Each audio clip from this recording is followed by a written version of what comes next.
Sir రీసెంట్‌గా BJP కూడా మాకు ఒక డిప్యూటీ సీఎం కావాలి అని చెప్పేసి వార్తలైతే వస్తున్నాయి. అంటే సెంట్రల్ నుంచి బోలెడంత డబ్బు అనేది ఏపీకి ఇస్తున్నాము.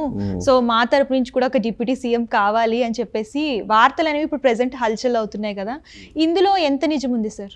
అంటే నిజము అబద్ధము లేకపోతే నిజాలు అనేవి పక్కన పెడితే వాళ్ళ కోరిక కూడా సమంజసమేగా. సో ఇప్పుడు నారా లోకేష్ గారికి డిప్యూటీ సీఎం ఇవ్వాలి అన్నప్పుడు మరి బీజేపీ కూడా ఒక డిప్యూటీ సీఎం ఇస్తే సరిపోద్దిగా. వాళ్ళు కూడా ఈ రాష్ట్రంలో ఎన్నికలు సజావుగా జరిగినాయి అంటే బీజేపీ కారణం. బీజేపీ ఈ కూటమిలో ఉన్నందువల్లనే ఇంత పెద్ద స్థాయి విజయం వచ్చింది. బీజేపీ వాళ్ళు కూడా విజయం సాధించారు. ఒక 3 ఎంపీలుగా వాళ్ళు గెలిచారు. సో ఇవన్నీ ఉన్న నేపథ్యంలో రాష్ట్రానికి నిధులు ఎప్పుడు అడిగితే కాదనకుండా ఇస్తున్నారు. అటువంటిప్పుడు వాళ్ళకు కూడా ఒక ఉప ముఖ్యమంత్రి ఇస్తే ఏమవుద్ది?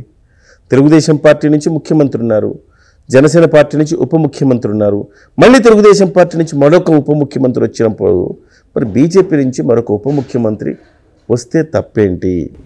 ఇది లాజికల్లీ మనం తప్పుపడడానికి లేదు. So at the same time ఈ రకంగా మనం ఉప ముఖ్యమంత్రులను ఇచ్చుకుంటూ పోతే ఉప ముఖ్యమంత్రి పదవికి విలువ ఉంటుందా అనేది నెక్స్ట్ క్వశ్చన్. గతంలో జగన్మోహన్ రెడ్డి గారు 5గురికి ఉప ముఖ్యమంత్రులు ఇచ్చారు. మరి 5గురికి ఉప ముఖ్యమంత్రులు ఇచ్చినప్పుడు మనమే నవ్వాం కదా, ఇదేంటి 5గురికి ఉప ముఖ్యమంత్రి పదవులు ఇవ్వటం, అసలు ఉప ముఖ్యమంత్రి పదవి అనేదే 6,000 లాంటిది. సో 6,000 అంటే మనకు ఉపయోగం లేనిది, పేరుకి అదొక 1000, దానివల్ల ఉపయోగం ఏం లేదు. అట్లా ఉప ముఖ్యమంత్రి వల్ల కూడా ఉపయోగం ఏం లేదు కదా. సో అలాంటప్పుడు 5గురికి ఉప ముఖ్యమంత్రి పదవులు ఇవ్వటం ఏంటి జగను అని చెప్పి మనం నవ్వాము, కామెడీ చేసుకున్నాం. పోనీ 5గురు ఉప ముఖ్యమంత్రి పేర్లు చెప్పండి అయ్యా అంటే ఎవరైనా టక్మని చెప్పగలుగుతారా ఈ రాష్ట్రంలో? ఎవరు చెప్పలేరు. అసలు వాళ్ళకి తెలుసా వాళ్ళు ఉప ముఖ్యమంత్రులని, ఉప ముఖ్యమంత్రి బాధ్యతలు తీసుకున్న వాళ్ళకైనా అయ్యా నేను ఉప ముఖ్యమంత్రి కదా అని ఎప్పుడైనా గుర్తొస్తుందా? బహుశా లెటర్ హెడ్ చూసినప్పుడు నేను గుర్తొస్తుందేమో, సో లేకపోతే నేమ్ ప్లేట్ చేసినప్పుడు గుర్తొస్తుందేమో. సో అట్లా ఉప ముఖ్యమంత్రి పదవులు 5గురికి ఇచ్చినప్పుడు హేళన చేసిన మనము ఇవాళ మళ్ళీ 2, 3, 4, 5 మళ్ళీ ఉప ముఖ్యమంత్రులు చేయటంలో అర్థం ఏంటి? వాళ్ళు అలా పిచ్చి చేష్టలు చేశారనే కదా వాళ్ళని తీసి పక్కన పెట్టి మనల్ని తీసుకున్నది. ఇవాళ పవన్ కళ్యాణ్ గారు ఉప ముఖ్యమంత్రి అన్నారు, బాగుంది. ముఖ్యమంత్రి ఉప ముఖ్యమంత్రి ఎనఫ్, బాగుంది. మరి లోకేష్ గారిని ఉప ముఖ్యమంత్రి అంటాము. మళ్ళీ బీజేపీ మాకు వద్దా, మాకు కావాలంటారు, వాళ్ళకు కూడా ఇస్తాము. అరే బీజేపీకి ఇచ్చాము, జనసేనకి ఇచ్చాము, తెలుగుదేశానికి 3 ఉప ముఖ్యమంత్రి పదవులు ఇచ్చాము, మరి ఒక్క ఎస్సీ నుంచి ఒకరికి ఇస్తే బాగుంటుంది కదా. ఇచ్చేద్దాం ఎస్సీ. మరి ఒక ఎస్టీ నుంచి ఇవ్వద్దా? మరి ఒక మైనారిటీ నుంచి ఒక ఉప ముఖ్యమంత్రి ఇస్తే బాగుంటుందని ఇచ్చేద్దాం. అట్లా 6-7 ఉప ముఖ్యమంత్రులు చేసుకోండి, జనంలో మీ గౌరవం మర్యాద బాగా ఇనుమడింపబడుతుంది. సో ఇలాంటివన్నీ ఒక నాన్సెన్స్ ప్రతిపాదనలు ఇవన్నీ ఎందుకు వచ్చింది? ఇలాంటి బీజేపీ నుంచి బీజేపీ అడగదు, సహజంగా బీజేపీ ఇలాంటివి అడుగుతుందని నేను భావించను. కానీ బీజేపీ వాళ్ళు కూడా అడగటంలో ఒక అర్థం ఔచిత్యం ఉందని నేను అనుకుంటున్నాను.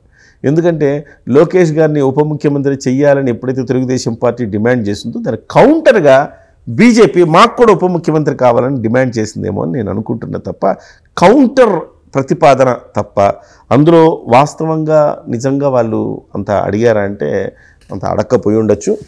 అంటే అది వాళ్ళ జెన్యూన్ ప్రతిపాదన అయి ఉండకపోవచ్చు అని నేను అనుకుంటున్నాను. సార్ బీజేపీయే కావాలని జనసేనకి టీడీపీకి మధ్య ఏమన్నా ఈ డిస్కషన్స్ అవన్నీ జరగడానికి కారణమవుతుందా? అస్సలు కాదు. నిజంగా చెప్పాలంటే బీజేపీ ప్యాచప్ చేసే పనిలోనే ఉందనుకుంటున్నాను ఇప్పటికి కూడా. ఇవాళ ఉప ముఖ్యమంత్రి పదవి విషయంలో ఇంత పెద్ద గందరగోళం జరిగిన తర్వాత తెలుగుదేశం పార్టీ మళ్ళీ దాన్ని కామ్ డౌన్ చేయడానికి ఒక ప్రకటన ఇచ్చిందంటే దానికి కారణం బీజేపీ అన్న వార్తలు కూడా వినపడుతున్నాయి. బీజేపీనే లేకపోతే పవన్ కళ్యాణ్ గారిని ఒక ఆట ఆడుకుంటుంది టీడీపీ అనే ఒక భావన కూడా ప్రజల్లో ఉంది. బీజేపీ పెద్దన్న పాత్ర పోషిస్తోంది, అంతా ఈ కూటమంతా సఖ్యంగా ఉండటానికి బీజేపీ కూడా ఒక రీజన్ అవుతోంది అనేది కూడా అంటున్నారు. బీజేపీ అలాంటి పనులు చేయదు. అంటే చెయ్యదు అంటే అసలు బీజేపీ అట్లాంటి పనులు ఎప్పుడు చేయదని కాదు నా ఉద్దేశం, ఈ రాష్ట్రంలో చేయదని. బీజేపీ చాలా చోట్ల తంపులు పెట్టింది, విభజించి పరిపాలించింది, ఒక పార్టీని చీల్చి వాళ్ళ వైపు కొంతమంది తెచ్చుకుంది. ఇలాంటి అనేక రాజకీయ క్రీడలు ఆడటంలో బీజేపీది అందవేసిన చెయ్యి. అయితే ఆంధ్రప్రదేశ్లో చేస్తుందా అట్లాంటివి అంటే ఆంధ్రప్రదేశ్లో బీజేపీ అలాంటి గేమ్స్ ఆడే అవకాశం లేదు. ఎందుకంటే బీజేపీకి అంత పెద్ద బలం ఆంధ్రప్రదేశ్లో లేదు.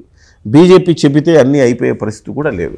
కాబట్టి బీజేపీ పాత్ర నామమాత్రమని నేను అనుకుంటున్నాను. బట్ ఎంతో కొంత ప్యాచప్ చేయడానికి మాత్రమే బీజేపీ ప్రయత్నం చేస్తుంది అనుకుంటున్నాను. ఎందుకంటే ఒకవైపేమో రాజకీయాల్లో కొత్తగా వచ్చిన నాయకుడు పవన్ కళ్యాణ్ గారు రాజకీయాల్లో స్వచ్ఛమైన రాజకీయాలు చేయాలి అన్న ఉద్దేశంతో కొత్తగా రాజకీయాల్లోకి వచ్చిన నాయకుడు, కొత్తగా ఎమ్మెల్యేగా అయిన వ్యక్తి, కొత్తగా మంత్రి పదవి తీసుకున్న వ్యక్తి, 21 సాధించి దేశంలోని 100% స్ట్రైక్ రేట్తో వచ్చిన వ్యక్తి, ప్రజల్లో ఒక రకమైన ఇమేజ్ ఉంది ఆయనకి నిజాయితీపరుడుగా. అలాంటి ముక్కుసూటి వ్యక్తి, నిజాయితీపరుడు, రాజకీయ కుట్రలు చేయడు, ఇలాంటి ఒక మంచి పేరుంది. అదే సమయంలో తెలుగుదేశం పార్టీ కాస్త ముదిరిన పార్టీ. సో తెలుగుదేశం లేకపోతే వైసీపీ ఇలాంటి ట్రెడిషనల్ పార్టీలు, ట్రెడిషనల్ రాజకీయాలు, రాజకీయ కుట్రలు వీళ్ళకి అలవాటు ఉంటాయి. సో ఈ టైంలో పవన్ కళ్యాణ్ అనే వ్యక్తిని కాపాడుకోవాలి అని బీజేపీ భావిస్తుంది, అందులో డౌటే లేదు. పవన్ కళ్యాణ్ అనే వ్యక్తిని మనం కాపాడుకోవాలి, కాపాడుకుంటే భవిష్యత్తులో బీజేపీకి ఈ వ్యక్తే బలమవుతాడు.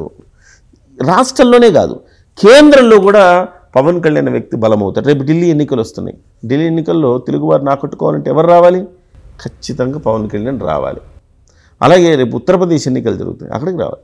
తమిళనాడు ఎన్నికలు జరుగుతాయి, అక్కడికి పవన్ కళ్యాణ్ రావాలి. కర్ణాటక ఎన్నికలు, అక్కడికి పవన్ కళ్యాణ్ రావాలి.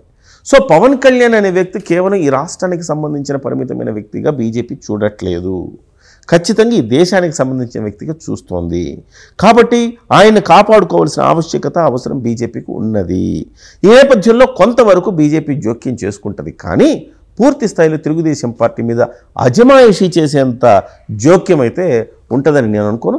మీరు అన్నట్టుగా ఈ అంశంలో బీజేపీ ప్యాచప్కే పరిమితమైంది తప్ప దీంట్లో కొత్తగా బీజేపీ వివాదాలు సృష్టించే అవకాశం అయితే లేదమ్మా.